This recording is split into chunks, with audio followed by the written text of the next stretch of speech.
What's up, guys, and welcome back from our break. And yeah, we're back with Talk Speed Up. Me and Kbot back here. We're with Hexen and Kyo today. It's been quite a while. Probably early December.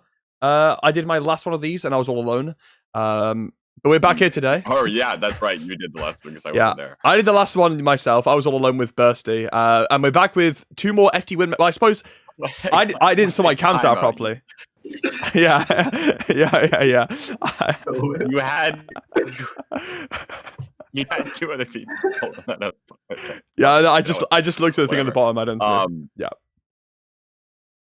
Dude, that reminds me of Also- the first time I met Hitzel. He thought I was black in real life. And he was surprised that I was white. No way. God, no way. All right. Yeah, not gonna lie. I think I personally have been more focused on pumping out TASL content than this little thing. So I haven't even been much of an advocate for it. But here we are. We're back finally. And looking forward to talking with these two gentlemen. One of which is very relevant, and one of which thinks he might still be relevant. All right, go ahead and introduce yourselves. Kyo, we'll start with you. Definitely not relevant. I'm Kia. I play for FT1. I literally don't know what else. Your TASL Season 2 champion. Yeah, there you go. I mean, sure. Or Hexen.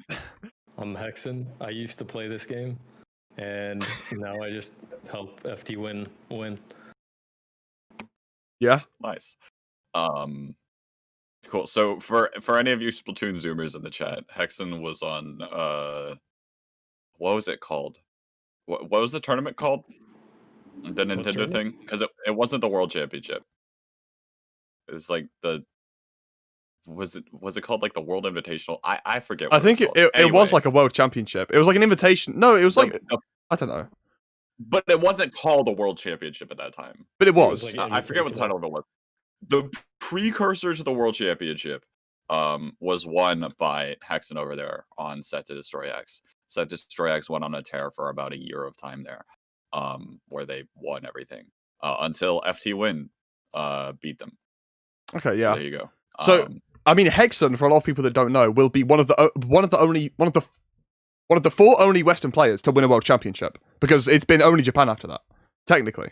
Even though it was in Splatoon 2 and Splatoon 2 wasn't out. Him, Power, Penguin, Penguin, Power, and was it Fuzzy? Was that the one that beat then? No, it was Tim. Tim, of course. All right, so yeah, you four are the four only Western players to win a World Championship, and we've got Kyo over here. You know, hasn't done it. What's up with that? Next time. But either way, aside from the brief introductions, what we've been doing the last couple of times, or the last few times at this point, it's become tradition, is apart from your kind of brief introduction, if you want to give us kind of a more long-form introduction on what you've been doing in Splatoon. So what I mean by that is you'll be saying, okay, you know, I joined the scene around this point, at which point I was just doing this, then I decided to move to this, blah, blah, blah, blah, blah. If you guys want to give us kind of your brief journey through the community, that'd be cool. And either one of you can go first, so I'll just... You can start. You've played longer than I have. You started playing. No, I didn't. I Really? think you got the game before me. Yeah. Alright. So I got the game on release, and then played with Tom. Exactly. And then the February after the game came out, I'm pretty sure it was February. I joined my first team, Hikaru Memento. Played Ludi, C-Div, won C-Div. We played Ludi again. They subbed me out game 9, and then I left the team because I was angry that they subbed me out on Moray. I was charging me. I made Tomo because I stole members because they subbed me out, and then Tomo was alright, and then we got second in that one tourney, the one to go to Worlds against STDX. Hachi didn't want to play anymore. I didn't have a team for a while, or we were kind of dead, and then Shaq asked me, "You want to make FT win?" And I was like, "Sure." Yeah. And we made FT win. And I suppose from that point on, pretty much everyone knows what happens. You won the big tournament that you didn't even get the prize for because you couldn't go to Japan, and then you went on to win a lot more. And then And Hexen went in your place. And yeah, Hexen went in your place. Yeah, I remember that tournament was such a shame because you and KP were the two teams going, and you were kind of like the young teams that everyone wanted to see, and then neither of you could go, and Olive and SDX just went instead. It was like, oh, Don't remind sure. me. Don't remind me. Sad time. Yeah, sad times. All right, Hexen, how about you with your history? Where'd you get started? Alright. So I had a bunch of friends that played like from Mario Kart, like Kiver, well, like some of them were friends, some of them were acquaintances, like Kiver, FLC, whatever. And I saw them play Splatoon 1, the test fire, and I thought it looked like dog shit. I thought it looked terrible. But then when people started playing tournaments, I was like, oh, actually it looks kind of fun. I'll pick it up. So I joined Exultance, which was FLC's team, but he pretty much dipped. So it was like me, Nike, Soldier, like just us three. Everyone else, everyone else dipped. So that team disbanded because we couldn't really find a fourth. It just wasn't working. And I couldn't find a team at all. So I made Deadbeat. I just asked the good free agents, Pengit, Power, Tim, to play. Well, hang on, you skipped like a year there, right? I I mean, that wasn't like. Was Debbie really around for that long? I mean, I guess I Splatoon. didn't play for I didn't play for a long time. Yeah, okay. Like I guess Exultance, and then I Splatoon. stopped for probably like 6 months. Oh wait, no. Exultance wasn't the first iteration of Imperius, No, right? that was at least a few months. Like I got the game probably 3 months into release, and I didn't play competitive for another 2 months. Okay, gotcha. So yeah, I was probably about a year into the game, and I picked up the best free agents I could find. We started playing Japanese tournaments, did okay, and then the West is way worse, so we were winning there. And then let's see what else. We won the World Championship. We won the NA Championships. Splatoon 2 came out, and then it kind of went downhill from there with the team. But Yikes! Yikes is all I'm gonna say to that one. It was just a mess. And then for some reason, someone on F2 Win started asking you for your opinion. Oh yeah. Yeah, how did that interaction actually happen? Oh, sorry, yeah. It's because Kyo DM'd me on Twitter. I hadn't played for like a year, and he DMs me on Twitter telling me Ice quit, and they want me to play with them for the Invitational League of Japan. So I played in that tournament, and then I joined their chat, and then I was coaching them after that tournament because I didn't really play enough, and they wanted a new fourth that actually played the game. So I was just kind of in the chat giving them advice once in a while. And if they were ever doing badly in scrims or whatever, that's when I'd come in a little bit more and help them. Yeah, that makes sense. Cool. I think one of the discussions that I think we'll get into a little bit more is the whole coaching thing, because I think that's something that a lot of people don't have, or if they do have, they don't know how to do it well. So Yes. hopefully maybe we can shed some light in terms of how that coaching thing actually works and looks. Because I think the F2 Win perspective is even different from maybe what you might think or are used to. So we'll get into that a little bit, I guess. Yeah, but I was going to say, either way, I'm pretty sure we're all going on intros. I found that interaction pretty interesting, actually. I assumed it was going to be something more direct towards coaching and not just, oh, can you play for us? And then Hexen just kind of starts sliding you nuggets of advice until you decide, all right, actually, we like this, actually. We like this quite a lot. But either way, yeah, I think that pretty much covers all the intros, unless anyone wants to say anything about their past or current that they haven't before I move us on. But either way, then, I think the first thing that Kbot wanted to kind of go through on today's agenda is TASL. Yeah, it was probably the biggest thing that's happened to Splatoon in a long time. Really, really cool event. Well, not kind of entrance-wise, since it was an invitational event, but it was still a really, really, really cool event, in my opinion. I mean, I'm biased because I was doing a lot of stuff with it, but I don't know, I really enjoyed it. So, I mean, Kbot put TASL reactions, so just kind of initial reactions, I guess, gonna go around. I don't know who wants to start. Yeah, well, okay. Summary. F2 Win. It was the playoffs ended up in single elimination form, right? Or actually, when was the last time we talked about TASL? I don't think we've wrapped up the regular season technically on Talk Speed Up yet. So if we wanted to touch on that, we could. or we haven't like really defined it, right? Sure, but I mean, I think everyone also knows. I mean, it's up to you. I'll just let you go I mean, ahead. I'll let you yeah, ramble. everyone knows. If we want to comment on that slightly, we can. I don't know that there's a ton to comment on there.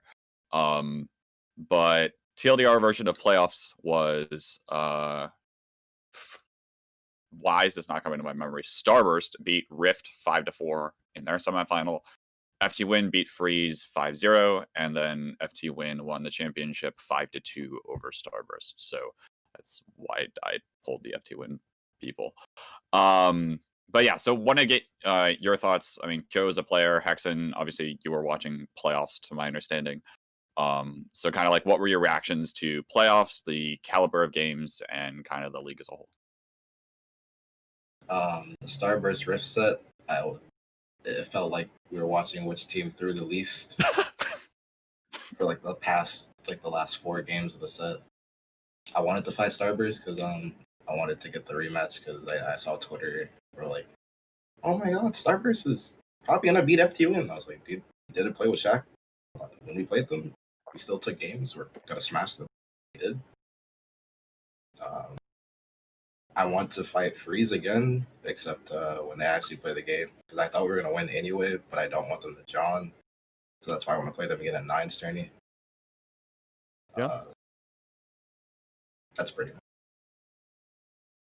Yeah, that makes sense. I wasn't surprised about the results at all. I mean, I literally called it on Twitter. I thought the Starburst Rift set would be a little bit more in Starburst's favor, but they were kind of throwing, even though Rift was also throwing, like you said. And I'm not surprised at all about the Freeze set. I thought maybe it'd be 5-1, but I don't know. I don't think it would have been close either way. So you really don't think you really think that FT Win would have just crushed them even if they were playing in peak form? Yeah, for sure. Yep. I don't know. I All like right. it was only Noctis that was in a different setup, right? But Noctis wasn't even the one doing poorly in that set. Well, right, but I mean, like, and I when don't think he would I carry. mean, okay, Kyo, from a player's perspective, how different is it when you're going into a tournament, especially at that caliber, where you're like facing, or it's an invitational tournament, right? You're going with no warm up whatsoever. You haven't played all day. Even aside from the fact, like, you're worried whether or not you will be able to play. You guys just haven't practiced for like the first couple. I mean, like, what is that mentality kind of like? I mean, you maybe like expect to drop like the first 2 games or whatever, but then you're fine afterwards. But for me, I play Tri-Slaughter. Like, I don't care if I don't warm up. Yeah. I mean, I guess, okay, I'm asking the wrong people because their team name is Feed to Win. So they just kind of hold forward regardless. Except they probably hold forwards the least out of like every team. Yeah. Because they don't feed. But apart from that, all right. So I think talking about the free situation, in all honesty, I think that regardless, FD Win was the better team, and that it would have been pretty good in their favor. And that's like the opposite of being biased, because I probably shouldn't be saying this. I wanted Freeze to win. No offense. It's just I kind of wanted an EU win. I really like FD Win. They're probably my favorite NA team, right? But I really like Freeze. I wanted an EU win. I think they would have had the best chance of winning the finals. So I did want Freeze to win. From an EU perspective, but I do think that looking at FT Win after the end of TASL, FT Win back with Shaq, back with a new style, I think you can say that they definitely looked better than Freeze overall. I think FLC highlighted it pretty well in a lot of his analysis videos, but yeah, I don't think it would have been as dominant, because not only did they not have warm up on the day, they didn't really get to scrim many days before that. It wasn't their best situation, Right. But I still, I think it would have been a bit closer. But I do think that FTM was the better team, in my opinion. And again, maybe we're wrong. That's why I'd like to see them play again, because then we can have a no Johns, fair match. And then at that point, Freeze can just say, "All right, fair enough, you're better." But I still think that FTM would have won. Yeah, from my knowledge, I think they scrimmed like the past, because we took like a week break. I think we played like in the zone, and then we didn't play for like a week or a bit more than a week, because Biscuit also went on vacation. And we played for like 4 days before Tassel, and I'm pretty sure they also did the same. I think they played like maybe a few days before Biscuit came back, because we were hearing that they were scrimming Starburst, or they were scrimming Rifts. And then I feel like the set maybe is like 5-2 if they practice. Because Right. we did not expect to win Albacore. Like there's certain maps that we go into the tourney where it's like, oh, we're probably gonna lose it. Yeah. And we thought we were gonna lose Albacore, but then we won. It was like, okay, maybe that was part of the reason, but everything else we thought would be in our favor because they do not know how to deal with double armor, and I think Zeraz is their carry. Yeah, I'd also say that talking about the Albacore in particular, that is a map where you want Noctis to be on form because the Rapid Pro Deco is kind of like, I feel like the basis around their comp around the map is where a lot of things play around and how a lot of things kind of play out. If your Rapid Pro Deco player is the one that's in the tough situation, then I'd say it could be harder. I mean, again, I actually can't remember much about that individual game. I think I kind of zoned out during FT Win Freeze because there was a lot of chaos and it was just kind of falling to pieces. And I was like, all right, everything's just going to going to shit. So No, it was sitting in the analyst call. It was very difficult to stay focused. It's like, Yeah. all right, well, all of this is kind of like there's a massive asterisk by everything.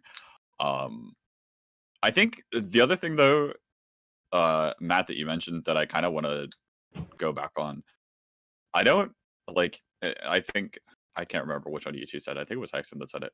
Noctis actually looked like individually he was playing pretty close to form, right? I think there were just things on team synergy, things on maybe some of the other players who were more worried or less familiar with situations like this, that weren't as comfortable heading into the day of. So I mean, obviously we can sit here all day and say why certain things happened. But I mean, overall, I think they played well given what they could do, and that's just kind of that. Yeah. So the other question I want to kind of ask, and particularly maybe for Kyo, because I don't know if Hexen was watching as closely. If Radiance were to have been put in that tournament, maybe in place of Freeze or Rift, either or, do you think they would have stood a better chance? That's just kind of like a thought experiment question that I just came up with. If they got put in against, because I think Radiant style is only really good against us, because I don't like playing against it and I feed against it pretty hard. But I feel like if they played Starburst, they would get rolled and they would have been the second seed, assuming they still lost to Freeze. So I think they would have gotten rolled by Starburst regardless. Probably harder than Rift. Or the Rift, they didn't get rolled. It was 5-4, but I think Starburst would have destroyed them. So, I mean, I know you and I have talked a little bit like outside of public opinion, but what's the reason that Rift was able to do so well versus Starburst? Like stylistically, what is that? They kind of, I feel like they don't really think about the game state pretty much ever, and they just fight. And for Starburst, whose comp is, or the way they play, I think it's really suited to zones and clam, pretty much like the control style. Everyone's split around the map. But if you mess up against Rifts, which I think it's more likely to happen in tourney because everyone's playing worse because it's tourney, everyone's nervous and stuff, then the Rift can kind of roll you over. But in scrims, it's like everyone's playing chill, and then you're just, it's like, oh, we're beating them like 9-0 in a scrim. It's just so easy. But then tourney happens. There are players who just run for it. Skoze Urza always pushing. It's kind of hard to deal with. Yeah, that's fair. Matt, do you have another comment? I have another question that I just came up with. Yeah, I was going to say that I feel like watching that set, it did kind of also look like Starburst weren't at their peak level, and maybe that was because of how Rift were playing and they found it difficult, but it kind of looked like, I'd say a lot of the early games, it just kind of didn't look like they were playing fully up to scratch. And even if in a lot of, for example, I think the best way to put this actually is if you look at the FT Win set. I would say a lot of the early games, FT Win were, I think FT Win again were the better team, but I'd say, the first 3 games, Starburst weren't really putting up any fight. And I don't know if that was because of map picks. I don't know if it was because, FT1 were playing super well and then started getting lax, which I'm not saying you were. I'm just trying to throw around ideas. But it did more just look like the Starburst were not playing at their peak until late on in the FT Win series. Like, they took a lot of time to warm up over the course of the day.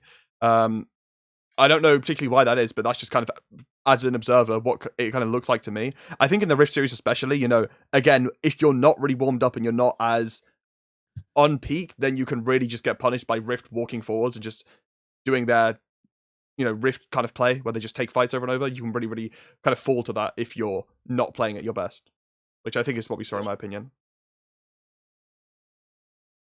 Yeah, Yeah. I mean, It's fair. Kyo, did you have like something else Oh, there? I think in the Starburst set at least, I think they played all right, but like you know how I said earlier, we expect to lose certain maps, and then we lost Wahoo, and I'm guessing Twitch chat is probably like, oh my god, they're up 4-0, and then they won a game reverse sweep time. It's like we expect to lose that map. Like I played K Rapid, and Hexen told me to play Bucket. I was like, I'm just gonna pick Rapid. We've been losing this map all the time. I don't expect to win the stage. Yeah. And then we don't. It's like, all right, whatever. Yeah. Yeah, I will say, I think- I would say the Wahoo game is definitely expected to lose. I think that was pretty, I don't know, not the best played game, but also like an expected loss. But what was it, Sturgeon Clams game? I think FD1 played that one really poorly, honestly. Like they gave way too much room to the Charger. And then even the last game, I think they played like all right. So the last 3 games, I'd say that FD1 didn't play super well, and that's why it was 1-2 in those last games. But the first 4 were very convincing. And I think Starburst was playing okay, maybe not their best, but I don't think it was really Starburst doing so much better in the last 3 games as much as it was FD1 playing slightly worse. Yeah, I mean, I think there are probably signs of that. I also think that over the course of the entire season with Starburst, and I'd have to go back through the VODs, I think, to like fully provide evidence for this, but I think even something that I was just casually noticing, whether that was a commentator or on the analyst desk or something like that, was Starburst tended, or I guess Starburst and Rift both kind of tended to win the games at the latter part of the set. I think it speaks a little bit more to Starburst's flexibility and adaptability. Um, over the course of like a best of 9 series, right? Where that's going to be more important. I'd have to go back and look through the VODs for like exact direct, like they won over half the games in the latter half of the set or whatever. I have no idea what that statistic is. But a lot of Starburst sets did, like even during the regular season, did end up going the distance, right? And it was Starburst that ended up winning a lot of those. So, yeah, I mean, I think that there's a little bit to be said there. But Joe, I want to go back to one of the points that you were saying earlier about the fact, and I don't think we talk about this as much, but about the fact that like you don't perform as well in tournament as you do in scrims, or you don't perform as well in tournament as you do even in like solo queue or something like that. Yeah. Honestly, I don't think that like there's a ton of if there's anything you can do to kind of prevent that from happening, right? I think it's just kind of natural. But I was wondering if the two of you even could speak to experience playing on some of Splatoon's largest stages. I think it's just really experience, honestly, for like tourney finals and such. But I haven't really, like I say that, but I haven't really played like super terribly in a tourney like in a while. The last tourney I remember is like, oh my god, I'm throwing like literally useless as like G7, but that was like a while ago. Right. That was a year ago. Check Yeah. a year ago next week. That's one thing I was like, oh hey, it'll be an entire year since a LAN has happened in North America. All right, cool. Dead game, by the way. Hexen, if you go back and like remember some of the larger stages from the STDX or Deadbeat run, what was kind of like playing that in those kinds of situations like for you? I think I was pretty calm under the pressure. I don't think it really bothered me too much.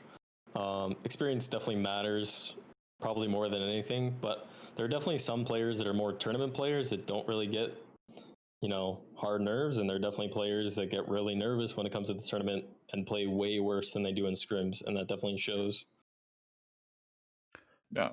I'd say this was the opposite in a way, where I would say, kind of, again, it's not top of the game level, but I feel like whenever I've played at LANs, I always get tournament adrenaline, actually. Well, sorry, not even just tournament. Online tournaments, I'm not that fussed about. But if I'm playing, like, either a really important online tournament or at a LAN, especially LAN, I get a really, really big feeling of LAN adrenaline. And I normally play my best in those situations. Like, all the way back in 2018, all the scrims leading up to kind of UK champs, I think we still would have won. But if I was playing how I was online, it would have been a lot closer. I was playing really, really terrible, literally every single day. We were losing, like, all of the scrims day before, not well at all. And then on the day, I just kind of, like, had tournament adrenaline that just made me feel like way better, way more focused, way more in the zone, which I think is a thing for some people. Okay, what's All right, smirking? Matt, I guess you're For you're just built Yeah. different. All right. Like, what, you want to brag or something here? No, Like, but I mean, it's a disadvantage because in a game, in a scene where most of the game, games played are online, I would rather be playing well online personally because that probably does a lot more than you. Even though it's really nice, kind of have that hype of being in front of the crowd and playing better because of it. I definitely say that it's different per people, per person. Yeah. no, Like, it definitely is. like I think everyone knows, like, if you watched any of our tourney VODs, like, I'm speaking a lot, I'm yelling a lot, fighting, like, everything on the stage. If you, well, I don't upload any scrim VODs of FT1, but any scrim is like, I'm calling the least out of everyone on the team. I'm not speaking much. I'm obviously not yelling to scrim. I'm like not really that excited because before the tourney we played scrim versus Rift. Like I didn't even feel like scrimming because I thought we were just gonna, like, if in the event that we played that team, I thought we were just gonna roll them. I didn't feel like playing them anymore, and we were losing games because I was just like not doing anything. I was bottom fragging, and then I could tell the team was getting flustered, and I just said, "Dude, I'm trolling right now. Like if we play them at tourney, we're just gonna smash them. Tourney, hey, don't worry about it."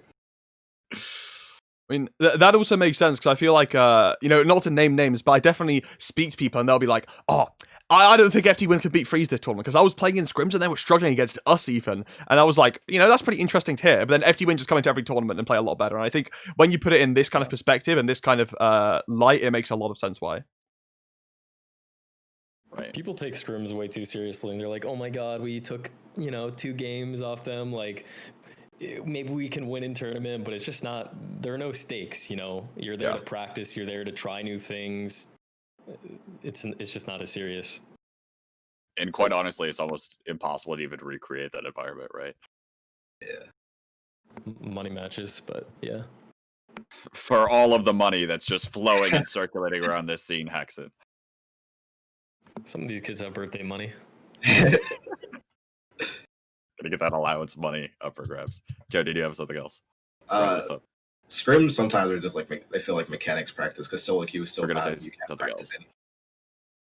That's pretty much it. Yeah.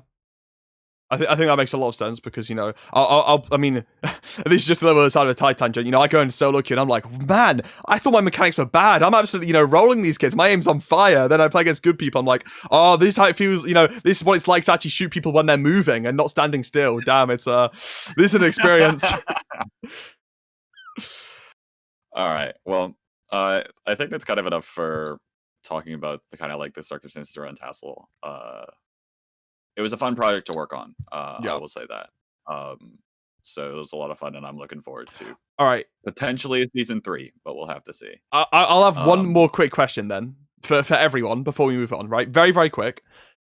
If there's TASL season 3, let's just say, what would be one thing, big or small, that you would want either added, changed, removed? It doesn't have to be major. I want it to be like a short, one statement thing. So I'm just curious. Like, I'm not saying, give a 9-page feedback. I'm just saying, what do you think would be a nice, cool addition? Or what do you think was just like, no, we don't like that? I just, very quickly. Mainly because I want to say something. My answer is not having the end of the league coincide with exams and the holidays. Yeah. That's my answer. Limit mode counter picks because Freeze had 5 zones, and I was like, wow, that's cool. I wonder what they're gonna counter pick us to. Yeah. Yeah, I'd probably say something similar. I mean, I think you guys did a really good job with the cast and the production and YouTube VODs and everything really. So if anything, just the format with counter picks. I feel like every time there's a counter pick, it was always zones, Wahoo, or something like that. Yeah. So maybe a little less freedom to pick. Well, my next question with that is the original, like, intent. By the way, it was Sendo's format entirely. He was the one that came up with this. So he gets all the credit and or blame. But did you find it as a player? Did you find it beneficial to have the map pools ahead of time and able to practice those? Do you think that like that kind of map pool idea should be kept for each team, or how do you think that should be changed up? Oh, for sure. Like, because I said like, wow, I wonder what they're gonna counterpick us to, but like we have time to practice it, so like Yeah. I can't just say on the day of the tournament, oh wow, we lost this zones map. It'd be a shame. Like, no, we Right. had the time to play it. Like, whatever. The only thing that I really wanted is like maybe max 2 picks per mode. There are 3 modes in the game. Some teams literally never played clams unless it came up in the neutral. Never played Rainmaker unless it came up in the neutral. Like stuff like that. Actually, I wish I had a better record keeping of like the maps that were selected and everything, because that would be interesting to see. Like, was clams even picked in matches? I don't think it I was think picked. we're the only team who picked. You guys might actually be the only team. And that Slaughterhouse. I was gonna say and Slaughterhouse, yeah. coincidentally, I'm not doubting that you guys did well on it in scrims because it's, you know, it happens. But I think the only times that you guys actually picked Clam Sturgeon, you lost both times. And in fact, on Yeah, one time, you lost in such a fashion that Bursty slammed his desk and DC'd the Switch. So I don't know if that's something to consider for you guys. But either way, all right. So the one thing I was going to say, well, actually, I'm going to interject before I say the one thing I was going to say. By, you know, now we're talking about maps. Just play the Dura map list. That's the one thing you should do because that is the best map list I've seen in the entire world. All right. The actual thing I wanted to say is something that I would absolutely love for the next TASL is the final slots for both regions to be decided by an open tournament. That would be so fun and hype, kind of similar to the +2 entry tournament, if you think of that from a while ago. That is soon, TM. Okay, well, that's a good idea because yeah. there's the gauntlet in League of Legends. Like somewhat like teams can still qualify after not qualifying in the league, just off of That was also something that did exist in season 1 of TASL. Yeah. So I think like Sendo just thought it was easier, especially given that when he was making this league, he didn't call it TASL until I forced him to give it a brand, and I said, "Why don't we just use TASL?" And he was like, "Yeah, sure, I guess." So like to be fair, like this wasn't necessarily modeled after TASL. This was just modeled after it being its own thing. But I think like an open qualifier is something that I would like to see as well, and I think it's something that Sendo is largely in agreement with too. So yeah, I don't think it's just hype. I don't think it's also just hype for the actual, you know, final TASL thing, but I more think that the tournaments themselves would be really exciting. Because when we saw the +2 entry tournament, it was like, you know, a big tournament that a lot of teams will play, minus a few of the top teams, so we get to see new teams, so which we do also get with this, and a really big prize. Because in a way, a lot of people, like, this would be more motivating for me as a player than $25, which is $100 split between 4 people, you know. I would definitely rather get entry to TASL. It seems like a really, really fun experience that would be, you know, definitely something I'd want more. But I think we're pretty much tasseled out unless... Oh, wait, sorry, Kbot. Well, I was just going to say that even goes back to like what I was talking about in terms of infrastructure a couple of episodes ago. That like provides incentives to get up the ladder, right? The TASL is the peak level. So trying to find a way to either prove yourself to get invited to that point or to qualify yourself via a tournament, I think is definitely beneficial. And so that's certainly something that I'm going to be an advocate for in the future. That said, I'm just like creative director, more or less. That's the title I've given myself at this point with TASL, is I'm the creative director. So yeah, I wanted to have a real brief conversation because, like I said, I think we're about done with TASL. Yeah. I want to have a conversation about what is meta. Right. To not only like make the point that we've come full circle while we have someone that was at their peak in early Splatoon 2. But also just to be like, you know, looking at what we were watching out of these teams, their play styles, obviously FLC covered them extensively. What is this game's like defined meta right now? If you had to summarize it in a couple sentences, is there like a particular thing that's absolutely busted, or how flexible and moldable is that meta? In your two's opinions, Kyo, I guess we'll start with you. Armor, always at least one every game. If you're not doing it, I think you're throwing. Wow. CDS, And I think those are the two defining things: armor and then CDS, and charger if you're insane or if you're playing only zones. Charger always. Okay. Charger, says the anchorless team. No, but Charger's dumb. Charger's the one I always rant about just because I hate it. But I'll let Hexen go before I rant about Charger. I agree, but I think people do overrate Charger in the West. Armor definitely though has been absolutely busted since the beginning of the game, and that's why I started telling FD1 to run too, just because it's just not balanced at all. Hasn't been. Matt, go ahead.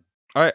I mean, I won't rant about Charger first because I do think that Charger is really stupid. Again, I'd say it's definitely on the non-zones. It's more balanced. Well, it's less. It's more fair. It's more fair.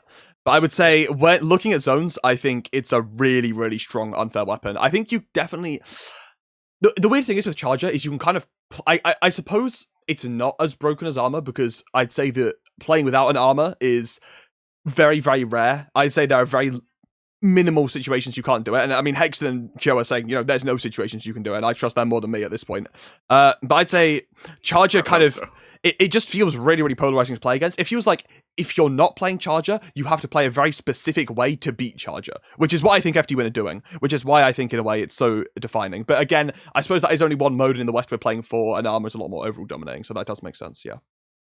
Yeah, like the reason, I played Charger, like we played with Ice for a while, and that was my first time playing with Charger, besides for when I played it, and that was terrible. Tomo never played backline. And I did not like playing with backlines. It's like, all right, cool. We destroy one of the 4 modes. What are we going to do in Rainmaker? What happens when the Clam team is scoring at our basket and you don't have angles to shoot at? In TC, it's fine if you're hitting like everything, but like we're playing 4 modes.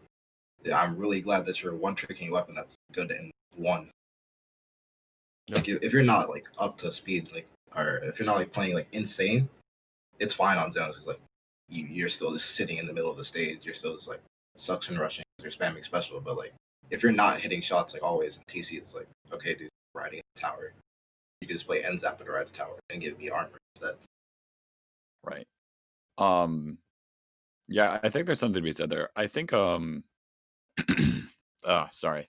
Yeah, I think Charger can be strong for a lot of the reasons that it can just sit back and continue to hit shots. If you're insane with a weapon, you can apply pressure from as best as any other weapon in the game.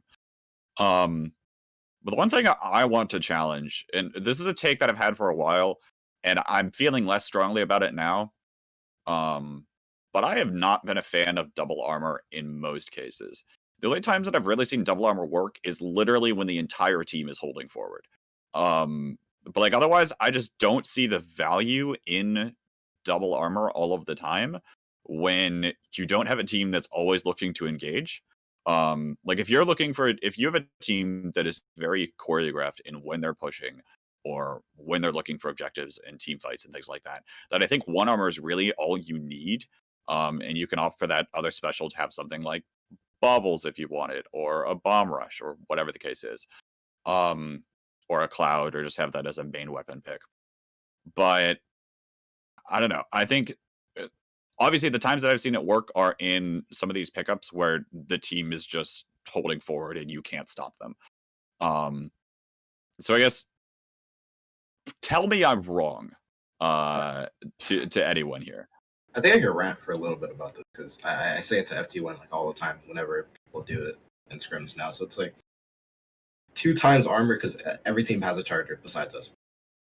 If you play 2 times armor, charger, and zones, it's fine. It's annoying because the entire game is just the middle of the stage, us just sitting around. So if you're 2 times armoring and you're just sitting there, it's like, oh, I can't push you. But when teams play 2 armor against anchorless comp, it's like, okay, cool. Now I'm going to pick Tri-Slosher. I'm going to break your armors with burst bombs. We're going to have 2 armors. You have a charger. Suddenly the game is much harder for you. Running double armor does not make sense when you have charger, I think. So yeah, like you said, if you're not, the entire team's not like holding forward, it doesn't really make sense. I think it's really bad in Rainmaker. The carrier doesn't get armor. So the carrier is usually the support, so the junior. So if you're running double armor, it's like, cool, I'm armoring myself and my 2 teammates. but I don't get armor fast because I'm not a junior, so it doesn't even proc that often. TC, I think it's only annoying if you don't know how to deal with the tenacity of the tower giving you special, which I think teams don't keep in mind enough. Like, you should realize that the team is going to insta spam specials as they're riding tower, and then clam I also think pretty stupid, unless you're running anchorless. Yeah. Okay.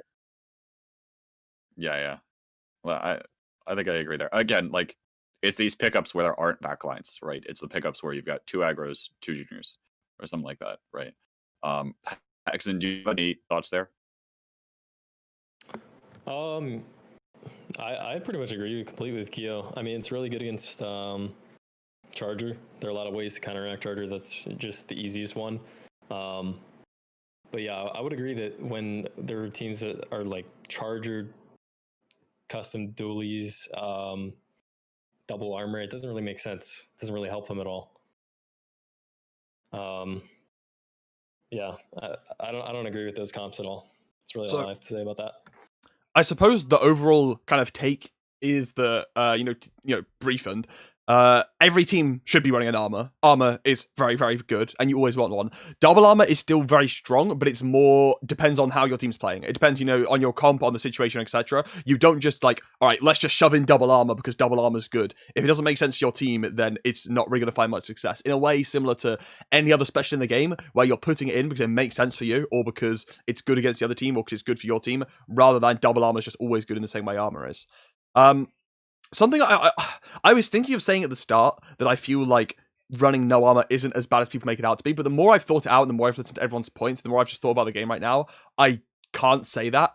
One thing that I would be really interested in seeing is how the game would turn out and how armor usage would turn out if Charger was nerfed to a point where it was more balanced. So I feel like a lot of the game would change around that. I don't know what you guys would think. So if Charger was kind of taken down a peg, was still good. I don't know to what level I'd say, but it'd be interesting to see how the game would play around it. Let's just say, to a complete one-side argument, they make Charger useless.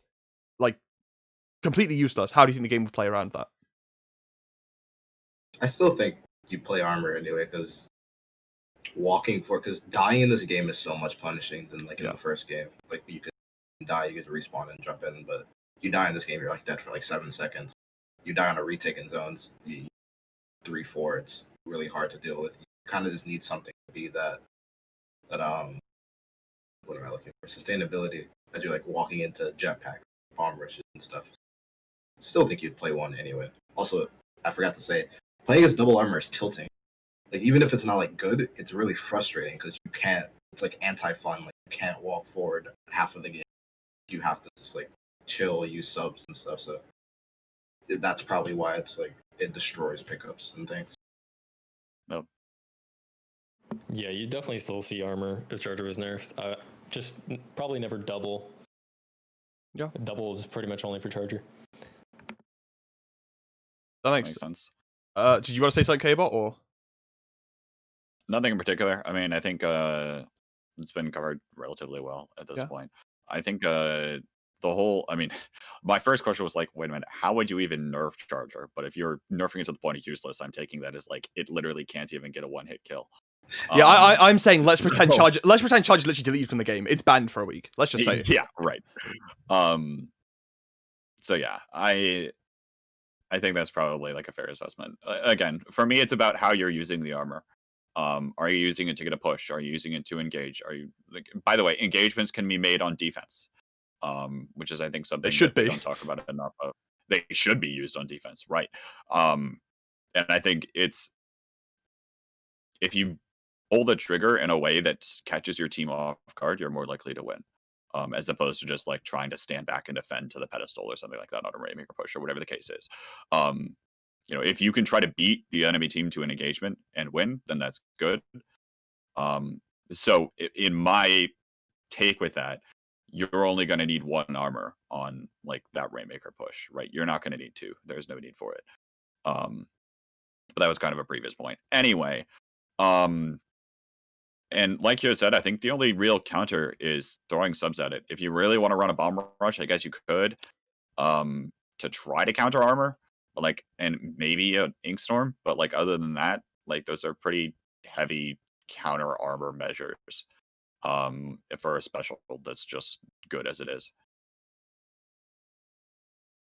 Yeah. Or just Um, play burst bomb. Or Yeah. just play burst. Yeah, I guess that works too. I think another weapon or style that I wanted to touch on or ask on briefly, unless Kbot really wants to rush us, is kind of like missile spam K-Shot, because that's something we saw from Shaq, and it's something we've not really seen to the degree he was playing it, especially in something like the Rainmaker Humpback game, where I was watching Shaq very clearly, and even before I saw the stats card, I could just see him fire off missiles, think about fighting, realizing it wasn't worth it, and then just ran away, painted for another missile, use missiles again. I think it's really, really strong, and I think it's something we could definitely see a lot of players transition into. I don't know if it kind of gets beaten out by other things, and if CDS is better fit.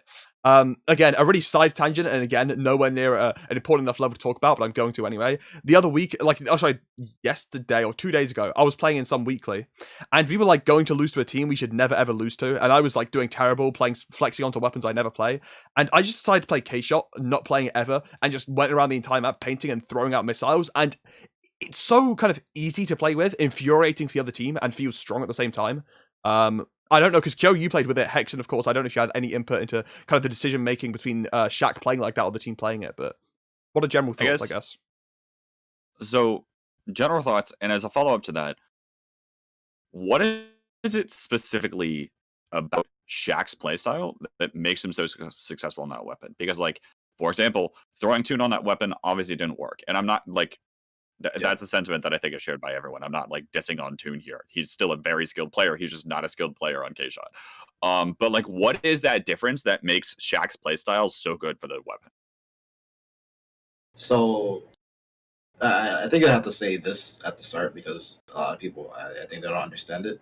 When people like, oh my god, this team Slayer duo, like, I was gonna say for Radiance, but they don't really have one. I guess Kibber, Obito, but like, people are like, oh my god, Freeze or Free Noctis or Brand Jared, and then people are like, oh, Kyo Shaq, and then there's like, oh wait, Shaq doesn't really do much because the Slayer duo isn't Kyo Shaq, it's me and Biscuit. Right. Like, Shaq is like the third line, like the third one in, and I don't think people like realize that. So that's like why the K-Shot missile spam works. We're playing two people running forward, and then the third guy coming in after, or him leading and dying for us do things. So I think it's a good style to play. It's just like if your shot player is usually the first person in, so like let's say if Freeze did it, maybe it would not make sense because Freeze is always the one fighting. Like if he's just spamming missiles, like yeah, missiles are annoying, but like if you're not pushing with them, it doesn't really make sense. Yeah.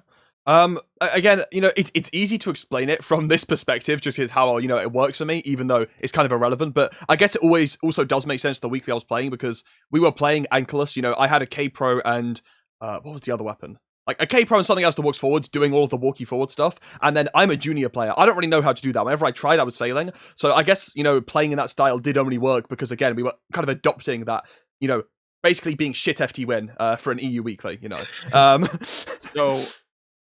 So my question here is there a world where traditionally Charger players or traditionally anchors should start picking up K-Shot for Rainmaker? No. No, Definitely not. Okay. Well, No. that was an idea that I just had. I've said for a while that Charger players and Rainmaker should just play Squiffer, just like when we played with Bliss and he only played Ballpoint. I was like, all right, so you're not gonna play Ballpoint on TC and Rainmaker. You're gonna play Nautilus instead. It makes more sense. They're fighting. They're not controlling. But the Charter players, yeah, Charter has Stingray, so I'm gonna pick it on Rainmaker. It's like, all right, dude, when you don't have Ray and then you miss one shot, and we push to 10, you can't really complain. Yeah, that's true. That is true. All right, I think that's kind of enough because we are running a little bit out of time, and we do have two more different topics to go through. So obviously for you two, the time limits are a little off now. We'll just spend like 15 minutes on both of these and be done. But I want to talk a bit about coaching specifically in FT Win's realm because I think a lot of the top players probably know, but I don't think a lot of the public knows that Hexen, you're coaching FT Win. And that's mostly just because you guys don't talk about it all the time, which I think is fine. Like, you don't have to by any means. But I want to dive a little deeper into what exactly that relationship looks like. And even Hexen, for you, how you got into the whole coaching thing in the first place. Yeah, I mean, I've basically been coaching even the teams that I've been on since Deadbeat. You know, Power would stream scrims or tourney or whatever, and I'd say, hey, why don't you try this? And I actually spent probably more time helping my teammates improve than I was focusing on myself, because by fixing, you know, 3 of my teammates' weaknesses instead of just my own, it was overall beneficial for the team. So I've pretty much been doing that every team I've been on. And yeah, I mean, that's pretty much how I started. And then with FT Win, like I said, I played with them for a tournament, and then they would struggle in scrims, and I'd give them a couple tips. Then they'd, you know, be doing better. And then when it came time for tourney, that's when, at least that day, I would be there. And for TASL, I was doing a VOD review a couple days before. But besides that, I pretty much only come in for tourneys. Gotcha. So and this is, I think, a discussion that happened a while ago in the community on Twitter. But you're much more of like the tournament day coaching as opposed to like a bunch of VOD reviewy sorts of stuff. When you are doing that kind of coaching, what are the things that you're saying to the team? What are the things that the team wants you to say? Or what are the things that you're looking out for? Mainly comps, and, you know, reminding them of certain things that might be important in the game, like certain positions to play, like top mid on Sturgeon or whatever. I also do VOD review sometimes, but because of, you know, it's pretty time consuming, and usually there isn't much to play for, I'll only do that right before the tournament. But yeah, mostly comps and things to counter the other team. Gotcha. Kyo, how does it feel to be a player who is sitting in a call with someone who is scrutinizing your gameplay live as it happens? I mean, it's like fine. Like, I guess some people don't really like it, but like, I want to win. So, Yeah. if I'm doing something really poorly, and he's like, "Oh, you're doing this really terribly," I'm not gonna be like, "Oh no, dude, don't criticize my gameplay." Like, I'm doing fine. I'm just gonna listen. Like, all right, I take it into consideration. Like, if I don't agree with it, I'll say like, "Well, maybe we should do this instead." Because I think, because we talked about like double armor. Like, Hex is the one who told us to run that, but it's like he wanted us to run it like everywhere, and I was like, "No, I'm not playing 2 armor on Rainmaker." Makes sense. And I explained it. Like, oh yeah, makes sense. So, like, you can talk to your coach. Like, you don't have to like, take everything they say as gospel. Yeah, I think that's Yeah, a really I don't force them to do anything for sure. I was going to say, I think that's a really important note in coaching. It was something I heard from some Overwatch League team, because, you know, I'm big into Overwatch, and they have coach. Yeah, you know, they have coached on every team. They're a franchise league, of course they do, right? And one thing they said, the best thing that the players said about, you know, the best team's coach, which a lot of people have said might be the best coach, is that he's not sitting down and saying you must play like this at all times. And, you know, maybe he will say it like that, but then the players will say, no, actually, I can't right here because of this. Because, you know, they're in the game. They can give feedback too. If, you know, you're trying to... Let's say you're, like, a player that wants to get into coaching. Because I've seen a lot of players that want to get into coaching, like, mid to low-level teams. If you have it as some sort of dynamic where you're kind of telling them exactly how to play the game and they can't have any feedback or any input backwards, I feel like there's going to be really, really little success out of that. I don't know. That seems like a really bad system in my eyes. I also think that kind of the coaching Hexen's doing, where he's kind of helping the team overall with a lot of things and giving players like stuff here and there, also only works if your players are good in the first place. I don't like the idea of like trying to team coach and help synergy and help this and that in kind of a really individually skilled based game at lower levels when your players aren't good yet, if you know what I mean. I don't know if that's... I think that makes a lot of sense. I think you want your players to be good before you coach the way Hexen does. Yeah, but I think if you were to coach, for example, a mid-low level team, I think that's fine. But I think you more so want to coach the players individually and help them all out, rather than being like, all right, here's this kind of complex teamwork-based idea. Now, you guys that can't even aim yourselves, go and do that right now. That's not going to help them win. Okay, Yeah, hang on. strategy is definitely less important if you don't have any fundamentals. Like if Keo played in a low level tournament, I mean, he would just single handedly carry any team. So at the lower levels, it's definitely more about individual skill, and the higher levels comes a little bit more strategy, but it's still a lot of individual skill, I'd say. Now, let me dial back Matt's comments for a moment. You are not inherently bad at the video game if you are playing at the lower level in the competitive community. Reminder, you are still X rank. You are still apparently, so we are to believe, in the top 1% of players in the video game. So you're not bad. You're just there's multiple levels, right? I by the way, like after making that structure podcast episode a while ago, I think I've realized that skill level is relative, right? When you guys, when most of the people in this call say lower level, what are you thinking? You're probably thinking, is it anything below +2? Is it SAC? Like, what exactly is like, or maybe specifically for Hexen and Kyo? What's your kind of definitions there? Outside of top 16. Yeah, I'd say. I mean, I'm not as integrated with the community as much, but I'd say low level, Right. like below +2, mid levels like +2, and then top 8 is high, kind of high level. Depends on the teams. Yeah. Like sometimes there's a large gap between like top 4 and then 5, 6, 7, 8, but kind of like a vague spectrum.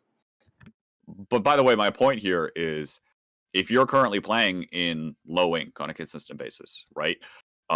You probably think that like +2 is really high level. So there is not a defined set of vocabulary for some of this stuff either, right? And so I think like the context is important to keep in mind. That was more of an aside and more of like a hey, listener, reminder. Your definition is not necessarily the same as the definition here. So just keep that in mind. But I think like even still, obviously like mechanics are going to be something that you improve on holistically. But I think even some of the fundamentals can be brought up or coached. But I don't think it's going to be something where like you're harping on players in like mid tournament, right? Or something to that effect, like Hexen's doing, right? Um, so I think like there can be a little bit of coaching. I think it is doable, but you should probably be starting more with fundamentals depending on the current like relative level that you're at. I think it also, some good advice can be bad, like can actually be bad advice at different levels. This can be really weird until I explain it. But the idea is that I was playing some level of pickup. It was +2 or below +2, something like that. And I've seen a lot of teams in TASL kind of on zone, well, in every mode, they'll kind of give mid to the enemy team and let them use armor, because then the enemy team doesn't have the enemy team doesn't have armor. They can just go and win. So I tried to kind of like integrate that into some sort of form of pickup, and I was like, all right, let's just let them walk onto mid and use armor, and then we can go and win afterwards.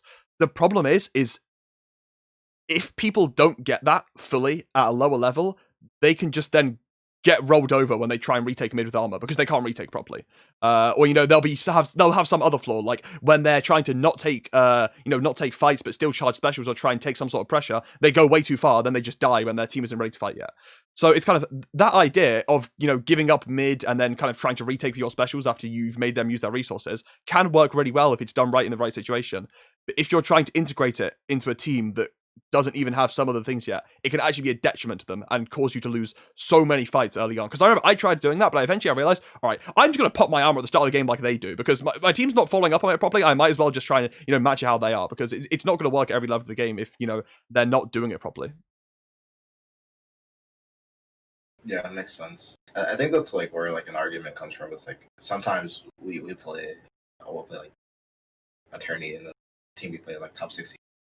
Oh, what do we do to get better? And it's like, I don't know what to say. I just like play the game more, so you like expose yourself to those situations. Like I can't really like explain the type of stuff. Like, oh, you should do exactly this, and this. Cause I don't know, you're just not gonna get it yet. You're not haven't experienced those situations in game.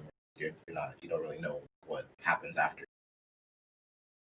basically Kyo's over here like, yeah, guys, I don't know. I've been playing the game for like 2 years. I've lost. Yeah, it's like, I I've been don't even playing for remember a what long the time. fundamentals are. I've been playing the game at the highest level for like 2 years. I don't even remember what the fundamentals are at this point. I just kind of play the game and win. That's a genuine argument though. As Kyo said, I think what is it? Me and Kyo have literally been playing since day one. Hexen got the game a few months after day one. You know, like when you've been playing the game since 2015, it's hard to just say like, oh yeah, so I've been playing for 5 years. Let me tell you exactly how I got to this point, so you can do that too in the next month. Excuse you, I've been playing the game for 5 years too. Okay, and look Playing, where I am. I'm playing, I'm still Playing. Okay. Are there any other comments on coaching or things like that in general? I feel like we covered it pretty well, but if there are any other like things you want to say, sure, go for it.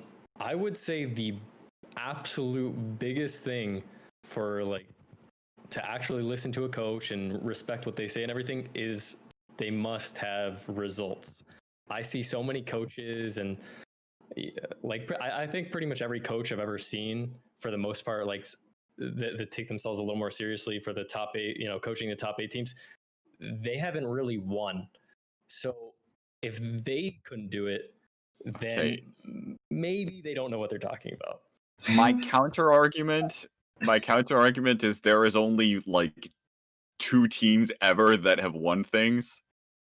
So yeah, the thing is, like, what anything important?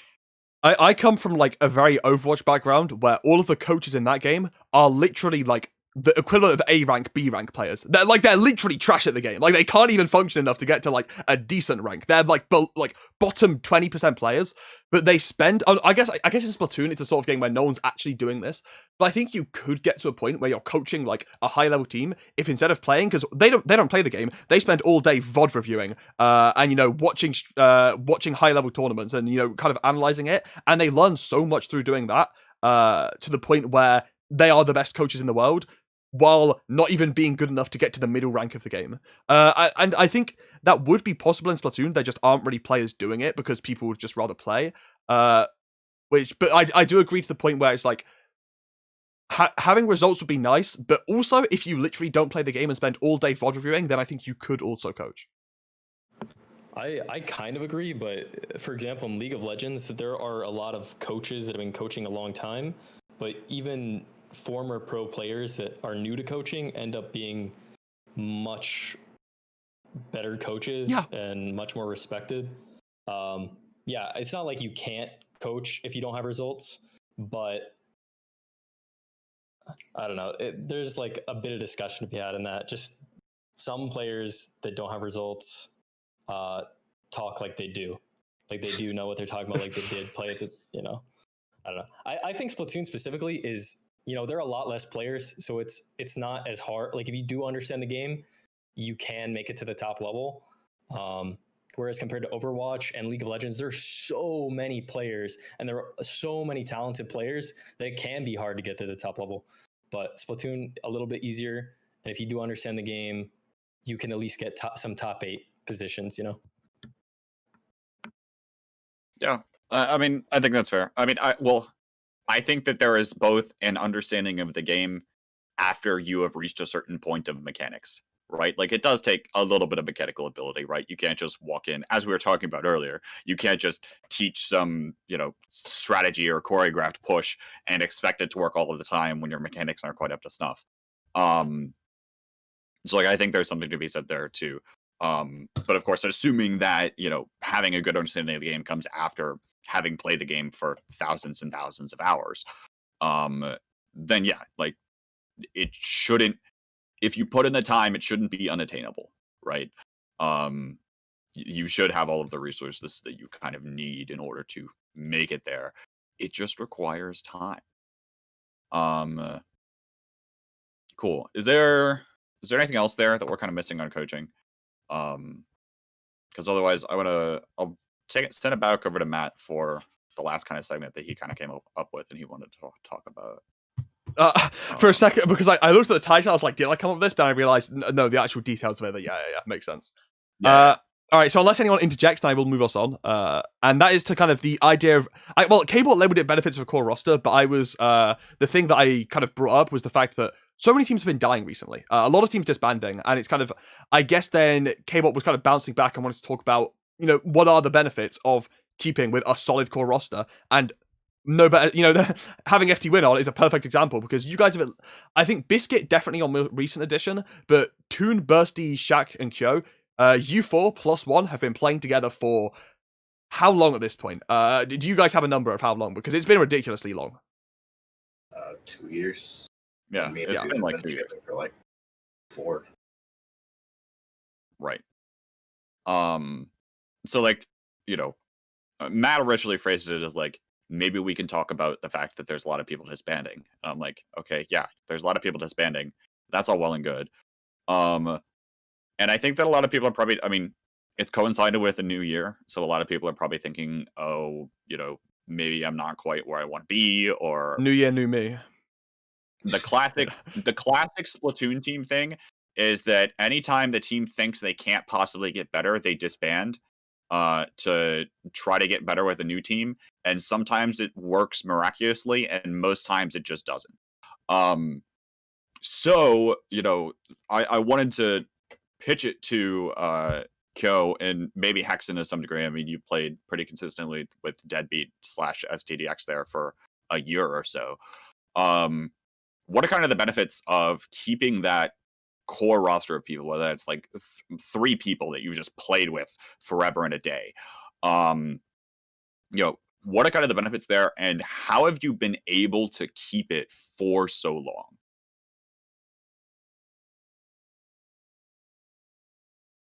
Horse jump. I don't know. Kyo, Hexen, which one do I you thought want he to was start? going to go first. I thought it was for you because Both of you. Both. I mean, well, I also mentioned STDX there a second ago. Okay. I definitely think it's important, but I do want to say a couple things about staying with the same roster for such a long time. You have to be with people of a similar skill level as you, and a similar mindset. Sometimes you'll play with a player and they're just maybe not as good as you, and are you going to wait for them to improve for months and months? Like, it can be hard.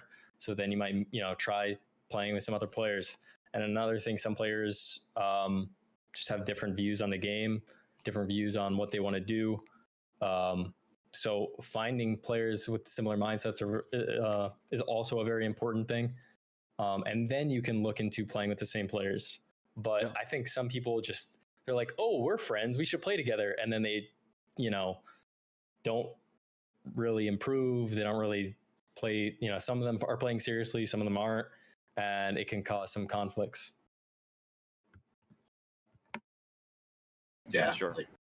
I agree. Because, I don't know if a lot of people know, maybe you do, maybe you don't. But, we played with Ice for a while, and then Ice left the team. It's because we didn't have the same views. Me and Ice are good friends now. We play together in random weeklies and stuff. But the way that I thought about the game, and I'm just how I like to coach, or not coach, but I like to micromanage a lot of stuff on the team, and Ice didn't like that. And I'm pretty sure Starburst doesn't do that because they stay together, or they've been together for months or whatever. So just because you're friends with someone doesn't mean you're gonna be a good teammate.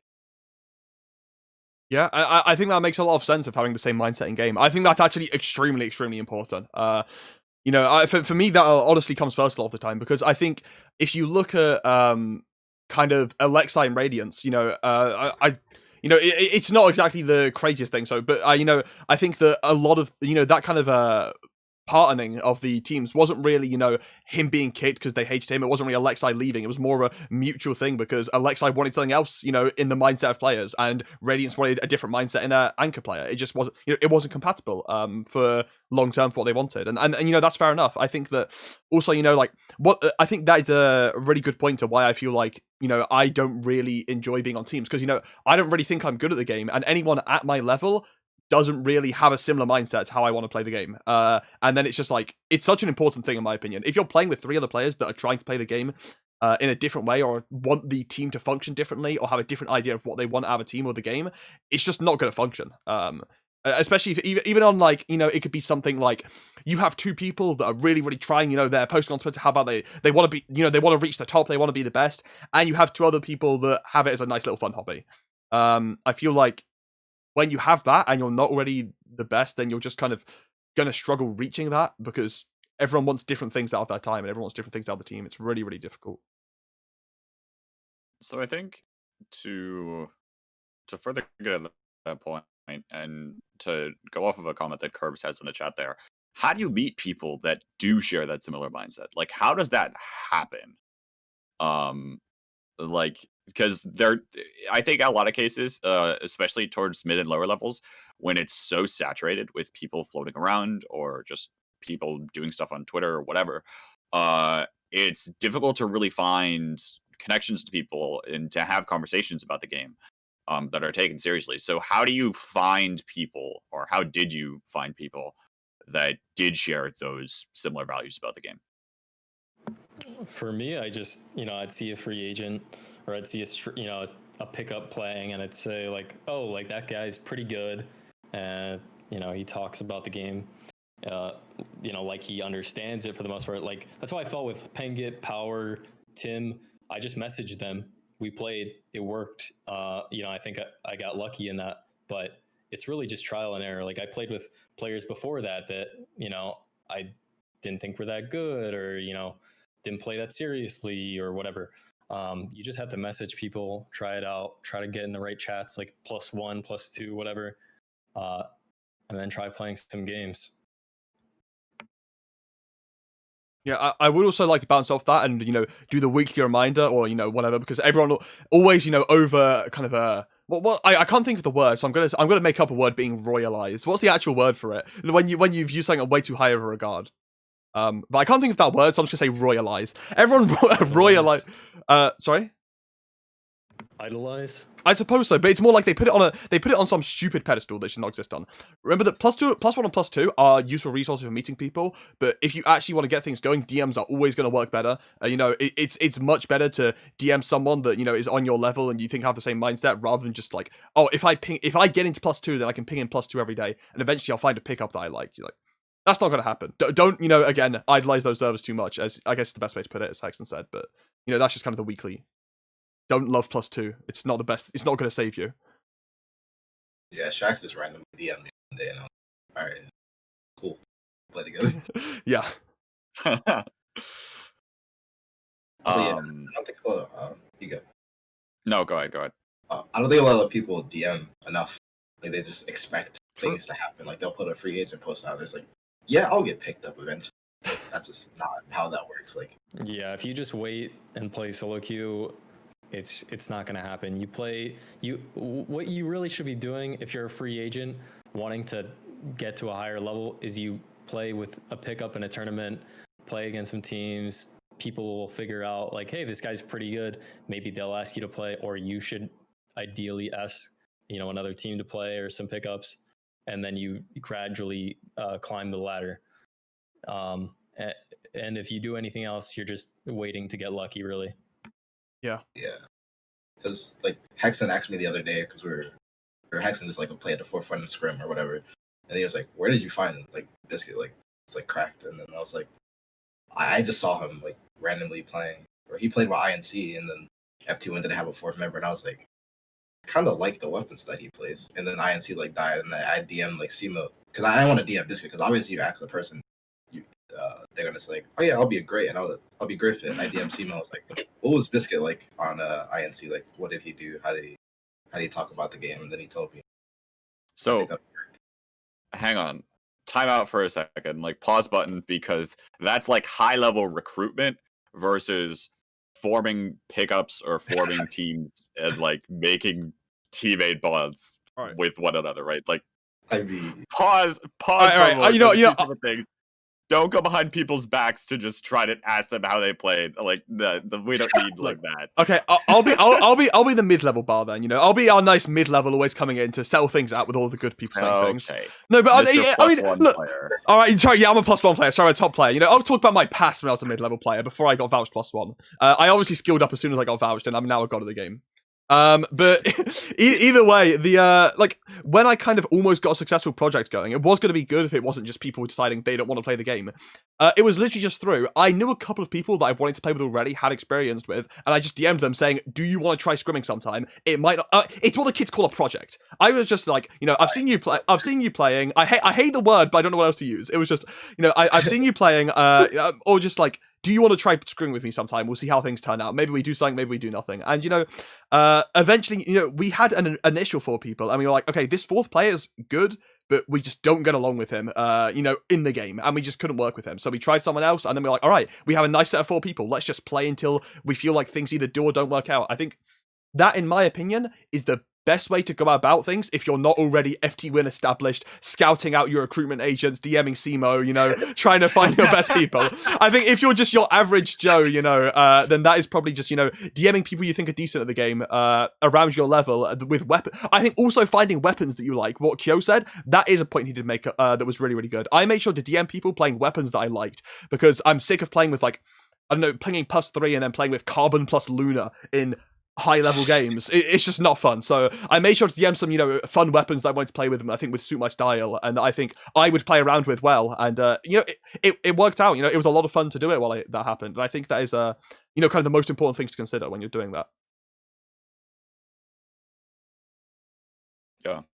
All right. Another thing I think that's about it there. Also, Or go ahead. I want to say one more thing. Another thing is you could also try new weapons. Like when we were first making Deadbeat, I kind of played Charger more than not, and I was trying to make a good team, so I couldn't really find anyone besides Penga and Tim. I was looking for a while. We were looking for like a Dynamo or Mini or whatever was good at the time, but I just saw Power was good. He was on Charger, so I decided to flex to the more support style weapons, and he played Charger, and that worked really well. So there's like a lot of things you can do and a lot of room you can make to create a good team.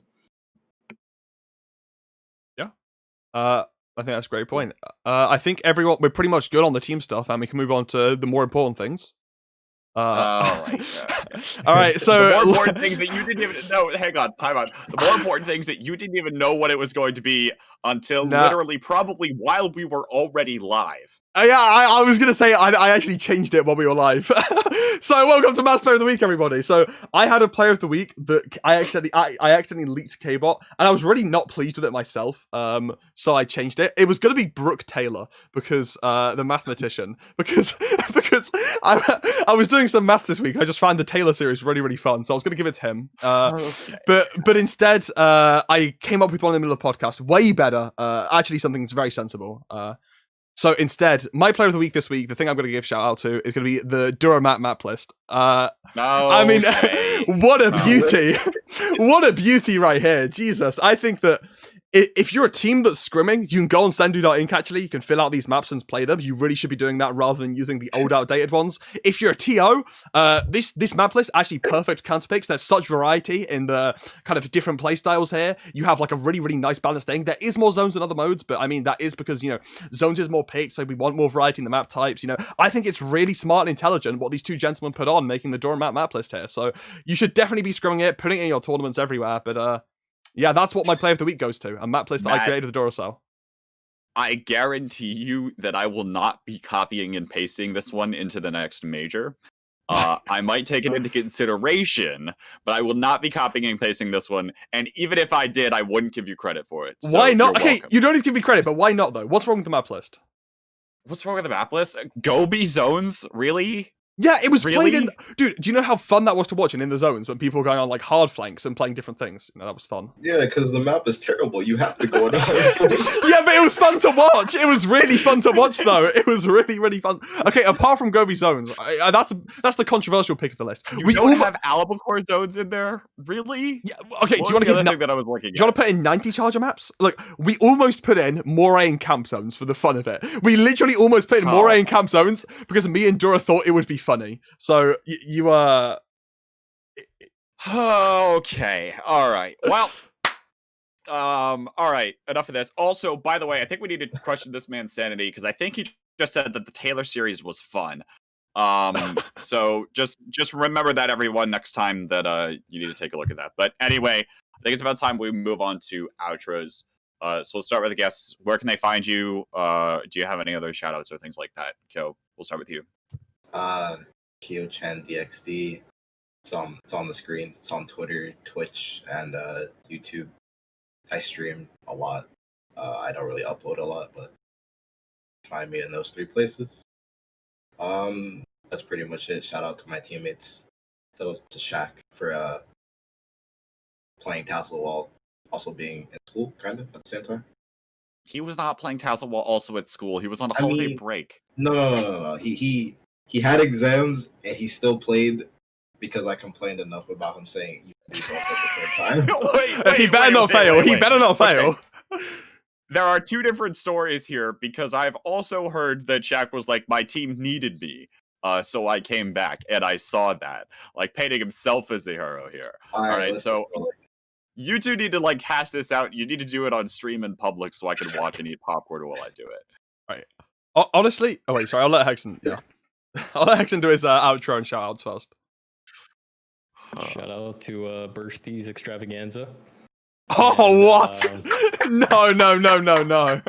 Yeah. It's crazy. Yeah, only follow me if you play Splatoon and Apex Legends. That's it. Actually, yeah, you don't even tweet anything anymore anyway, so whatever. No. 100% on predictions, though. That's all I tweet. 100% on predictions. His predictions don't miss. What can we say? All right. What do I have to shout? Do I have anything to shout out this week? Subscribe to the TASL YouTube. I'm still gonna do it just because I feel like doing it. I actually should have pulled up the number of people that watch the channel that aren't subscribed. No. Subscribe to the TASL YouTube. I do have a couple of projects in the works of things that are coming. Some are coming soon, some are coming late. Hopefully there's going to be an announcement this weekend. No promises. So be on the lookout for more stuff coming from me, primarily more as an organizer, in the coming weeks. Yeah. All Let's right. go, Kbot. I was also going to say that you guys are lucky because I almost gave my player of the week to the university that gave me a place. So you're very lucky there because I remember I was thinking about, I saw people typing in the chat about maths and people were talking about unis. I actually almost did that because I had nothing else to do. I've not been looking at Twitter. But either way, I'll shout out myself for winning paddling pool. That was pretty amazing. Probably more important than TASL at this point. There's more of them. There's been 96 paddling pools. Think about that. And you know, so but not too hard. But yeah, no, in all seriousness, thanks so much for hanging on. This has been a really fun episode. And I think Kbot did a really, really good shout out thread of all the people that helped massively in TASL. And of course, Kbot is one of them, so he wouldn't have shouted himself out. But TASL was an amazing event to be a part of. It was really, really fun. So if you want to see, you know, all of the people that kind of made that work, then go to the appreciation thread on the TASL Twitter. And don't forget, you know, Kbot, the guy that just decided to do everything after Sendu just won a couple of matches to be played. Thanks for coming on, Kyo and Hexen. I think that pretty much wraps it up for today. Again, I make sure to keep an eye on Kbot's projects because they're always fun. So, Thanks for having us. Yeah, if that's gonna pretty much wrap it up, then check everyone out, and that will probably end it. All right. VOD on YouTube when Matt gets around to it, and he'll pester me to tweet it. So, yep. Yeah. I'll pester you to tweet it because I'm still private. Yeah. All right. Yeah. Cool. All right. Thanks again, and I'll see you next time, guys. Goodbye.